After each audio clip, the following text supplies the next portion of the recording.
It's not traditional cycle touring, and it's certainly not day riding. This is bike packing, and I'm trying it for the first time to see what it's like. I'm tackling a 110-mile ride from the west of London to Poole in Dorset. I planned it on an app called Komoot. Find out how well that works in another video. I've no racks and no panniers, just a frame bag for the tools and spares and bike clothing. All camping essentials are in the big seat pack, which amazingly does not affect the bike handling. There's quite a lot of bike packing kit out there. I went for the Alp kit seat pack and frame bag.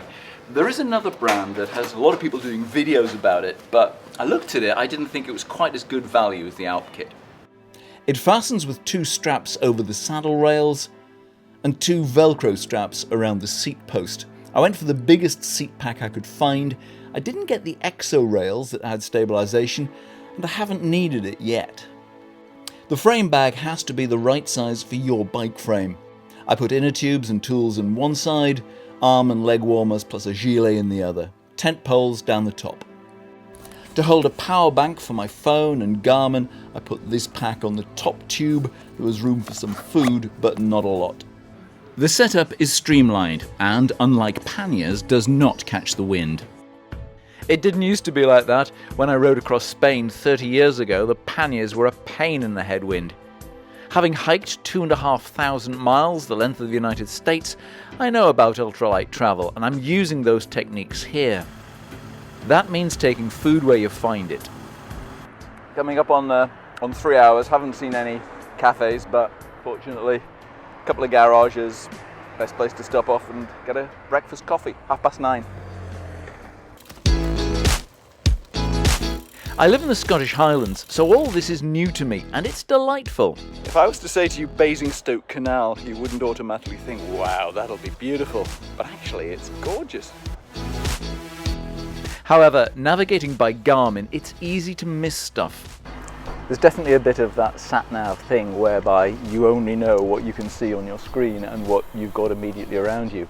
There could be a town or something fascinating just off. And you wouldn't know. Perhaps it does help to have a map as well.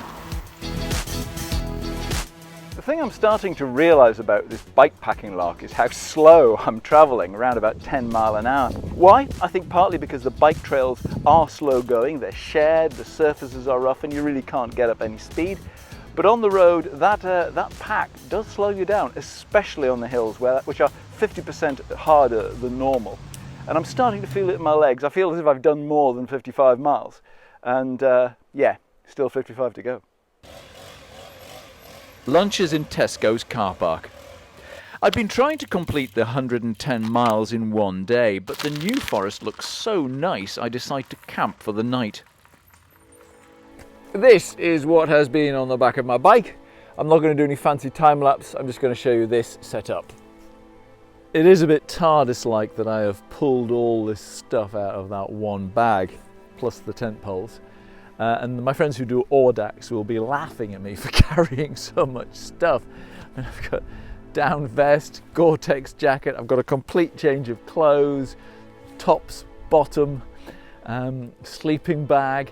There's a very good mat there from Alp Kit. The tent is an American thing called a tarp tent by Henry Shires, single skin but fine for quite a lot of conditions. I've got a titanium stove on to boil, give me a cup of tea. Yeah, all good for the night. The following day I ride down to the coast in howling wind and lashing rain. Here we are, last day of July, quintessential British summer.